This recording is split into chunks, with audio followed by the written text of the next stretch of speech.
So look, I'm putting together, as I've been saying, a video about PlayStation's state, right? What's going on with them.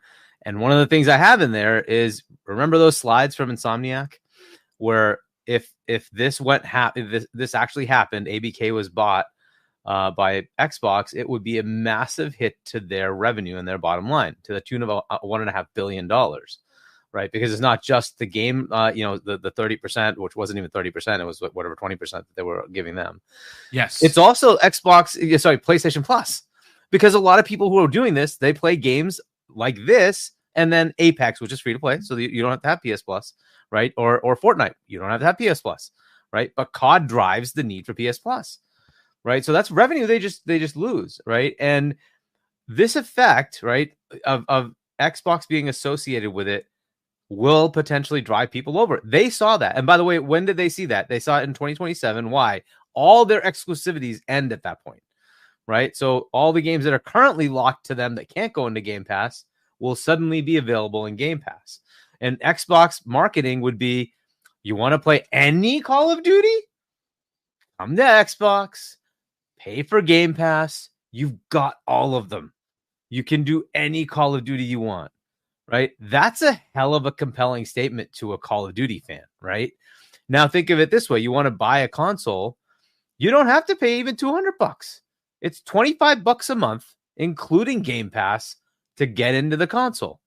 You're going to pay $70+ to just buy the game, right? Right. $25 a month. You got a new console. You got every Call of Duty. You got every Halo, Gears, all Bethesda games, Doom, whatever you want, right? The entire catalog of Bethesda, Xbox Game Studios. Oh, and by the way, all of Activision and Blizzard. What a statement. $25 a month. You're in, right? You're next-gen gaming, 120 frames. You'll be playing COD at 120 frames. Is that a bad deal? Not really. You want to step up, it's 35. You can get the Series X. But look, those are options you don't really have on the other side. You don't. You want to buy their console? It's $500 and whatever dollars. Yeah, enjoy. I want to just interject for a second, if you don't mind, because there is a gentleman in the chat. Let me see if I can find him. The Truman Channel, who says, "Who exactly is selling the Series S for $200? It's $300 where I sit." That is fine. That is today in May. When we're talking end of year, which is what the plan, which I put forward and will get no money for, giving this $1 billion plan for Xbox, is during Black Friday. If you remember last year, the Series S was as low as $219 out the door with Game Pass for a month. If you don't think for a second that they're not going to slap Call of Duty on the box, put it in every store for $200 and give you 30 days worth of Game Pass for that $200, then you're just not reading the room. Now, maybe that's my fault as a host by not clarifying the statement. But if you do listen to the show regularly, I've been banging this drum for how long, Hargeet? Quite a bit. We all have, right? We know this is going to happen. The whole ABK thing, we've been saying this is what's going to happen. We know this is going to happen. And like for those who don't know, yes, that's $200 we expect here in the US, but they usually have discounts in the rest of the world, which will be equivalent to that, whatever that is in your currency, right? So we would expect it to be around that mark. And then, it's going to have Call of Duty. And if they're smart, they say, Call of Duty, Black Ops 6 plus all classic Call of Duties, because that exempts them from the last couple that they can't put in Game Pass, right? All classic Call of Duties, play them here with Game Pass, right? Yes.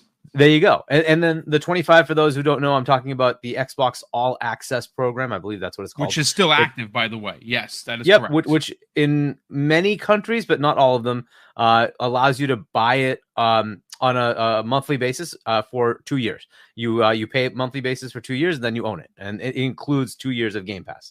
So you get Game Pass Ultimate with it, and you get the console. At 35, it's Series X. At 25, it's Series S. So fantastic way to get into it. It's readily available almost all the time because people usually don't take advantage of it. I don't know why, but take advantage of it if your family income situation is tight. $25 a month, right? Give up Netflix and you get Call of Duty, right? It's just like you got to pick one of them, right? Whatever it is, right? But that's what they're offering you. They give you that option, and you get the entire catalog of Xbox, which now is very expansive, plus EA, plus all the other third-party deals. But a lot of Ubisoft games end up there, et cetera, right? You get a whole bunch of these, plus all these Japanese games. They're trying their hardest to get all these Japanese games in there, some day and date, right? So you got a lot of catalog of games. It's a very compelling deal, especially in a down economy. And we might not say, okay, here in the US, where we're told it's a great economy. The rest of the world is not like that. They're being honest that it's bad out there. And that's just the way it is. And we can say maybe it's even good here. We're still only 5% of the world. There's 95% out there. It's good for them to have these kind of options to give somebody a cheaper option versus PlayStation, who's still charging full price for their console. And so, to be fair, is Xbox. Though recently you're seeing the Series X at $450. I don't know if there's discounts for the Series S, but recently they've discounted that. And I think there's now a state of, what is it? Something like that they have that's going on tomorrow onwards. That will discount the console $50. Yes, $50. They will be discounting their console for $50 for the next couple of weeks, right? Yeah. So, but look, going to Game Pass, that's cool. What they're doing with marketing is much more interesting to me. It's how they're going to tell people Xbox is the home of Call of Duty from now on. Yep. That is the big deal. Once that starts to get out there, then people will start looking at it. Once they look at it, what is this whole marketing of Game Pass? What the heck is Game Pass? Oh, and then they start to see what the heck they can get for it, right? And the whole thing starts to shift, right? Now, what would be even more awesome is if they announce Family Plan, and then they make it so compelling that you're like, wait, so I can do this with like 5 of my friends?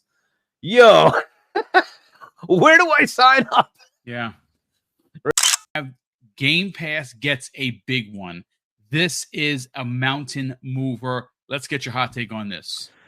Yeah, before I talk about the Game Pass thing quickly, I'll mention the cross-gen stuff. So the current Call of Duty engine is made to be used on last-generation platforms. As much as everyone, I would love a brand new Call of Duty to take full advantage of that. Like, go Hellblade 2 style. Make my mind blow out my face, right? I would love that to happen. But the current Call of Duty engine is a multi-platform engine, right? They can do, Xbox One and PlayStation 4. Your consoles may run loud when you've run these games, but they'll still run. And these companies still see a lot of money on last generation consoles, as much as people don't like that. Like, I cover upcoming games on my channel, like this. And I have a database of games, and you'd be shocked at how many games are coming to Xbox One and PlayStation 4 up to 2028. Right? That's a long time away. So, like, Call of Duty, that doesn't really surprise me. But as to the Game Pass thing, you'll have people run with it being like, a negative thing, how Game Pass should go up in price and how, they need X amount of subscribers. The truth is, Xbox makes more money outside of Game Pass than people think. There's the subscriptions to other services, there's game purchases, DLC purchases, and all that stuff. The amount of microtransactions people purchase in games is ridiculous. Now, Microsoft, they are banking on Call of Duty gamers. Call of Duty gamers only play Call of Duty every year.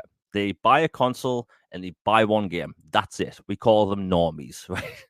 And that's the majority of these console sales, PlayStation and Xbox. Nobody buys Halo, a console for Halo or Uncharted now. They buy it for Call of Duty. The masses, should I say. People still buy them for the exclusives, but the masses buy them for Call of Duty. And if you can transfer people over to Xbox, which they will, we don't know the number yet, those people will open up Game Pass, see their beloved Call of Duty games, and they'll see other games that they've never tried before. And then their barrier to entry for other games, maybe RPGs, co-op games, single-player action-adventure games, their barrier of entry drops to 0. They can just download them without worrying about price. And if they like them that much, they might buy expansions, maybe microtransactions in other games they wouldn't normally play. That's going to be a lot of money Microsoft makes. Now, people can talk. I know we're going to talk about the Brad Sams thing in a bit. Yeah, we're gonna come back around to that because that's very interesting. His breakdown is very interesting on how many new subscribers they have to have, and I think they're going to get them in spades. But that's we'll get into it. Yeah. And I put like this: Netflix just put out a $100 million Titanfall ripoff starring Jennifer Lopez. It's actually really good, to be honest with you. Right. It made me want to play Titanfall, to be honest. Right. I'll be honest. I can be a bit of a film snob sometimes. I love this. It was Titanfall 2. It blatantly ripped off Titanfall 2. Yeah, but you know what I love? Titanfall 2. And this is a blatant $100 million film. Some of the best special effects I've seen in a while. And do you really think that they had, let's say, 2 million plus subscribers for a Jennifer Lopez Titanfall ripoff? No. These subscription models make money to cover what they put in out and more. And yes, Xbox may have a number internally what they need to cover, but their subscription numbers are always going up. We never hear about numbers going down. They can stagnate if there haven't been any big releases. That happens with any subscription service, Disney Plus, for instance.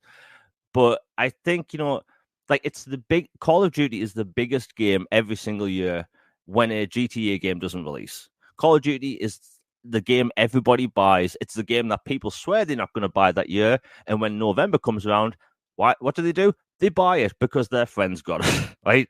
I've done it. Everyone's done it. And Call of Duty marketing speaks volumes. So Call of Duty, my main complaint about Xbox are two things: messaging and marketing. They don't seem to market their first party games that well, in my opinion.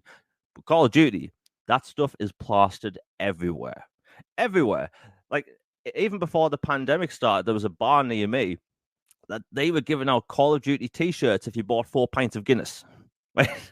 And I don't drink Guinness, and I got a few t-shirts. But that marketing is everywhere. And I think a lot of people don't actually recognize that. They just say Call of Duty, they brush it off as this normie game. It's not. It's the biggest game around that isn't, well, GTA. It's a big deal. Let's talk about this breaking news. I wouldn't even give them that much. I mean, a month? No. Give them the 2 weeks, if not a week. Maybe even be even stingier and give them 24 hours. Here's a 24-hour Game Pass card. Get a chance to play Call of Duty or all these hundreds of other games. They always love to say 100, but you have hundreds of other games here. Get in here and play it while it's hot. And you got this off the back of a Series S that cost you only $200. This is I hate to use this way, but colloquially, it's like a drug dealer where they would give you a little taste. This is what that is. All right, they're giving you a little taste. Here you go, a little sample right here. Now that I got you hooked, now you're a COD crackhead here on Game Pass. You know what I mean? Now I got you. So, but the thing is that they're going. That's the trick right there. And to Hargeet's point, to Jamie's point, the biggest thing here comes down to Microsoft. At the end of the day, we've all had our issues with their marketing. If they're going to make this work, it's got to be some strong marketing. They're going to have to change their ways. They're going to have to get things in order because they can make this work. That's the craziest thing. I'm still wondering if there will be eventual, some price hike. I'm guessing that will happen. But if they're going to make it work, price hike or however they're going to do it, they're going to have to market this properly.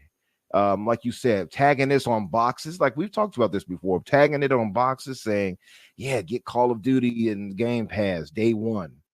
Here's the in all previous Call of Duties campaigns or whatever, however you want to do it. Or have them do a Halo C MCC style edition where they put all those previous maps and stuff inside of one thing or something like that or whatever. They have so many avenues of how they can approach it, but they're going to have to market this thing properly. You see the thing you shared with Brad Sams on what they need to try to break even with it. Roughly his math as he broke it down. It's rough, of course, but he said about 2.5 million, right? Ideally, yes, about 4.5 million, I think he said.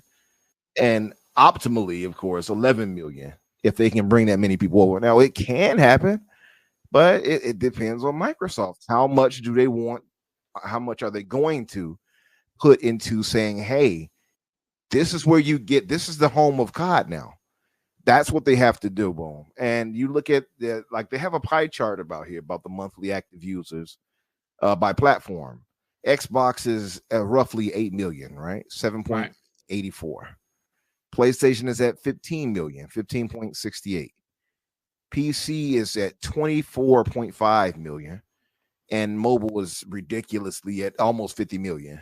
Like that's insane right there. But if they can pull those, like they're fine with mobile, they can leave them where they're at. But I would imagine the PC has some crossover where they're not, they're free of not having to pay for online. So I would imagine if they could possibly get them to pull them into it, because it's like, I think only like 5 million PC Game Pass users or subscribers, right? So if they can pull maybe 4 more of those million of PC players into a monthly subscription, that's a W right there in itself. Yeah. Mm-hmm. So that's what it is. They have to make up for that. And then you have the PlayStation players. And as we all know, that some of these PlayStation gamers, they're not playing first party games, as we've seen from the sales that first party get. They typically buy those just like many on Xbox do. They buy it just to play a COD or a 2K or something like that.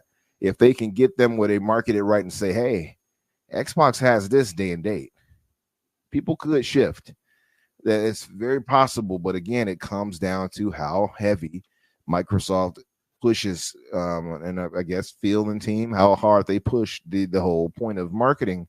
When it comes to, they can't do the same old tried and true, oh yeah, you get here's Game Pass, get game. They're gonna have to really be aggressive, I think, to really shift the narrative. And if they can do that, then that's what I would say, where this will really, really take off. Because